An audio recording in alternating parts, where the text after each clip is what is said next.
Bonjour à tous, dans cette vidéo, vous allez voir comment déterminer le volume à l'équivalence pour un titrage conductimétrique à l'aide de la TIS Pro.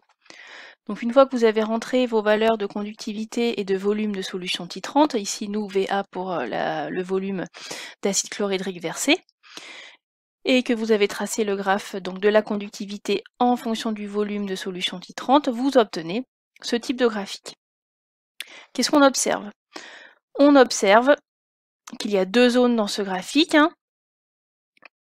deux zones avec des points qui sont alignés, donc une première pente à gauche et une deuxième pente à droite.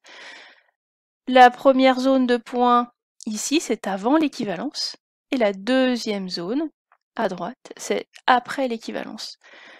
Pour trouver donc, le volume versé à l'équivalence, il va falloir qu'on modélise ces deux ensembles de points, et le point d'intersection entre ces deux droites modélisées vous donnera le volume à l'équivalence. Donc pour modéliser sur la TIS, on clique sur modélisation, vous choisissez votre courbe à modéliser, donc ici sigma en fonction du volume de solution titrante, donc VA.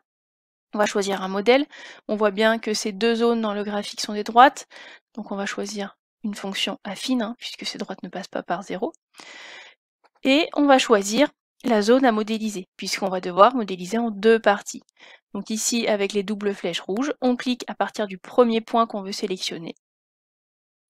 Et on va cliquer ensuite au niveau du dernier point à prendre. Donc on prend souvent l'avant-dernier point de la droite, on ne prend pas forcément le dernier point, et on fait calculer le modèle. Vous avez la pente qui s'affiche. Si on clique sur les deux petites flèches, on peut avoir l'équation de la pente. C'est pas ce qui va nous intéresser ici aujourd'hui, mais ça pourra vous servir plus tard.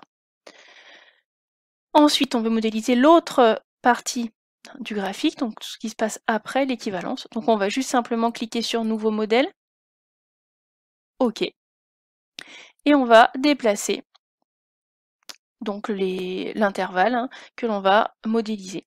Donc je prends cette gamme de points, je fais calculer le modèle, et j'ai ici donc les deux modélisations, les deux droites qui vont se couper.